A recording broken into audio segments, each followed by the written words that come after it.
Halo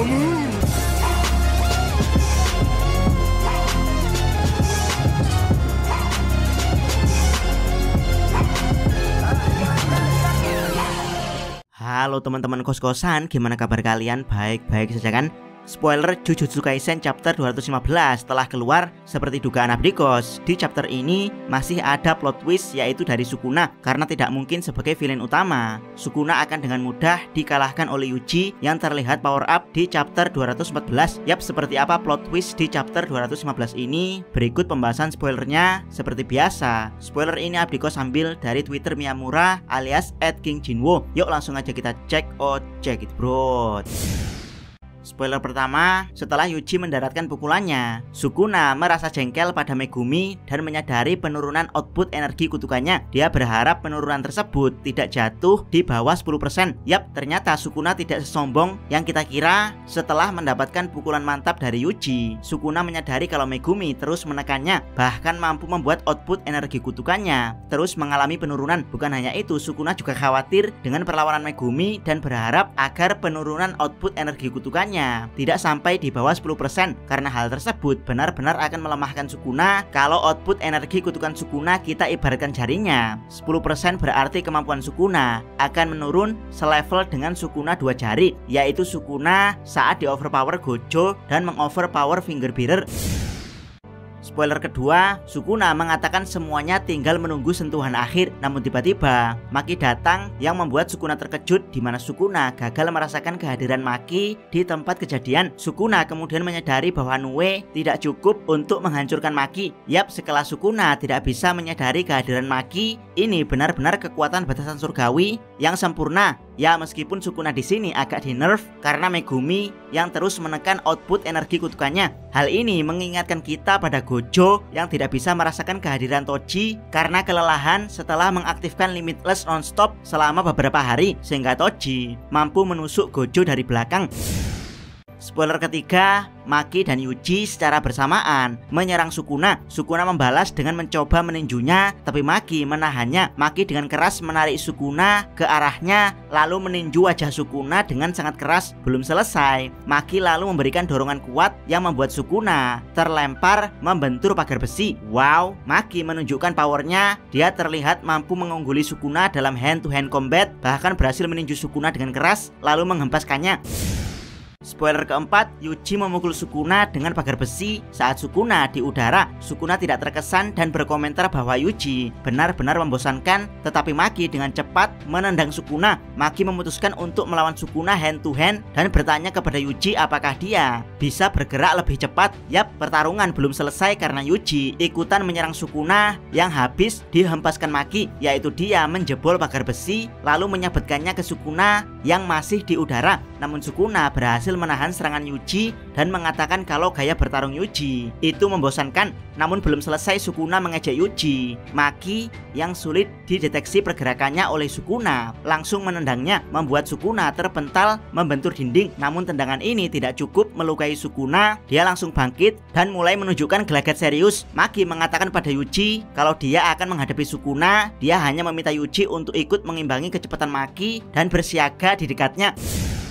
Spoiler kelima, Maki bergerak cepat mengejar Sukuna. Saat di samping Sukuna, dia berbalik dan menangkap kaki Yuji di udara lalu melemparkannya ke arah Sukuna. Dengan demikian, Yuji mendaratkan pukulan kuat ke Sukuna. Maki dan Yuji kemudian memberendel Sukuna dengan serangan beruntun, namun Sukuna hanya fokus menangkisnya. Yap, tag tim Yuji dan Maki benar-benar epic. Yuji benar-benar menyadari perannya sebagai support Maki, sementara Maki berusaha melampaui kecepatan Sukuna. Yuji bersiaga di dekat Maki untuk dijadikan media serangan yang tak terduga. Setelah Maki berada di samping Sukuna, Maki tidak langsung memukul Sukuna, tapi menarik kaki Yuji dan melemparkannya ke Sukuna, membuat Yuji yang siap dijadikan support mempunyai kesempatan untuk meninju Sukuna dengan kuat. Belum selesai, keduanya kemudian memberendel Sukuna dengan serangan-serangan cepat, namun Sukuna hanya fokus bertahan.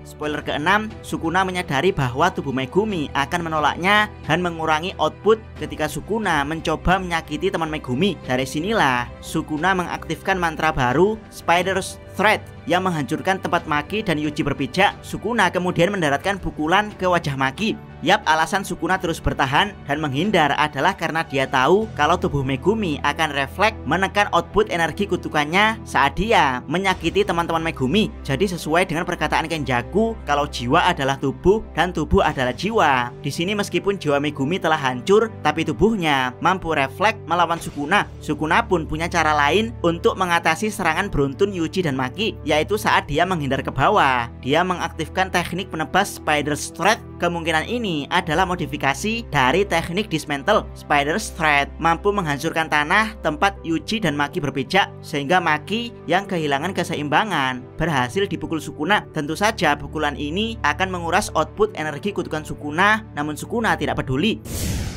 Spoiler ke-7, pukulan Sukuna tidak mempengaruhi Maki karena dia hanya sedikit meludahkan darah. Maki, Yuji, dan Sukuna terus bertukar pukulan dengan sangat cepat, tapi saat Maki dan Yuji sedikit menjauh dari Sukuna, mereka melihat seseorang mengaktifkan teknik kutukan. Yap, bisa teman-teman lihat sendiri bagaimana cepatnya mereka bertiga saling bertukar pukulan. Dari sini teori kalau Kenjaku menciptakan tubuh Yuji karena terinspirasi batasan surgawi kemungkinan benar adanya, karena memang Yuji terlihat mampu mengimbangi kecepatan Maki. Namun saat adu pukulan ketiganya sedikit mereda, tiba-tiba ada seseorang yang mengaktifkan energi kutukannya. Spoiler ke-8, Uraume bergabung dalam pertempuran. Dia mengeluarkan teknik maksimum output Force Calm, di mana serangan embun es maksimum dari Uraume meluber ke area pertarungan. Yap, Abdikos berteori di chapter kemarin kalau plot twist di chapter berikutnya adalah antara kedatangan Uraume dan Kenjaku atau Megumi yang mengambil alih Sukuna. Dan ternyata plot twist yang benar adalah kedatangan Uraume. Tidak tanggung-tanggung, Uraume langsung menggunakan teknik maksimum dari Force Calm. Buat yang tidak tahu, teknik maksimum adalah teknik terkuat kedua seorang penyihir setelah Domain Expansion. Uraume langsung membanjiri area pertarungan dengan embun beku, membuat Yuji dan Maki terkubur di dalamnya. Spoiler ke-9, Uraume meminta maaf pada Sukuna karena mengganggu pertarungan. Uraume mengatakan kalau dia telah melemahkan Force Calm pada Yuji untuk berjaga-jaga, tetapi Sukuna mengatakan dia tidak peduli lagi dengan Yuji. Sukuna memuji Uraume karena membantunya mengatasi Maki. Sukuna kemudian memanggil Nue sekali lagi. Yap, dari sini terlihat sekali betapa sopannya Uraume sebagai pelayan Sukuna. Dia bahkan meminta maaf setelah menolong Sukuna karena Uraume merasa telah lancang mengganggu pertempuran tuanya. Apalagi salah satu yang diserang Uraume adalah wadah Sukuna, yaitu Yuji, sehingga Uraume sedikit mengendorkan kekuatan serangannya khusus untuk Yuji. Namun Sukuna menegaskan pada Uraume kalau dia sudah tidak peduli lagi pada Yuji dan berterima kasih karena telah mengatasi Maki, yang memang dalam pertempuran ini sangat berpotensi mengalahkan Sukuna. Sukuna kemudian kembali mensummon Nue yang tentu saja bentuknya tidak sebesar Nue yang awal karena output energi kutukan Sukuna telah berkurang banyak dalam pertarungannya melawan Maki dan Yuji.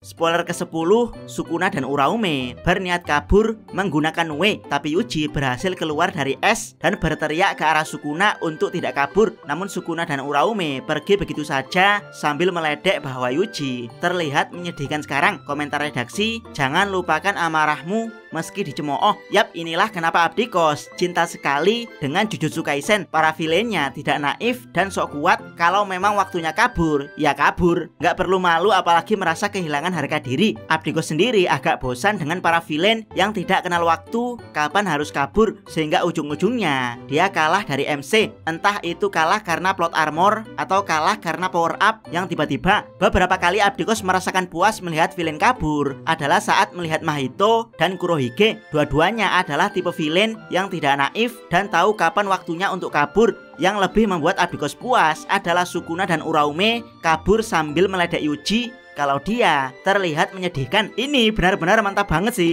Abdikos sampai ketawa ngakak melihat ekspresi mereka berdua. Gege Akutami, Anda benar-benar gege.